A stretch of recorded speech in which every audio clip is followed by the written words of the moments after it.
लीजिए लड़की आ गई, आप लोग बैठ के बात कर लीजिए। अब जाइए, हम लड़की और लड़की के बाप से बात करते हैं।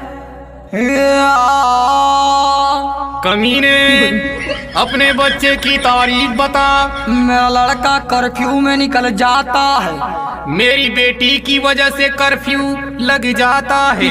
मेरा बेटा टीवी पे आता है। मेरी बेटी के चक्कर में पूरा टीवी स्टेशन घर पे आता है। मेरा बेटा रोज 5 मील भागता है। मेरी बेटी रोज भागती है, रोज पकड़ के लाता हूँ। मेरा बेटा बॉक्सिंग क्लब भी जाता है।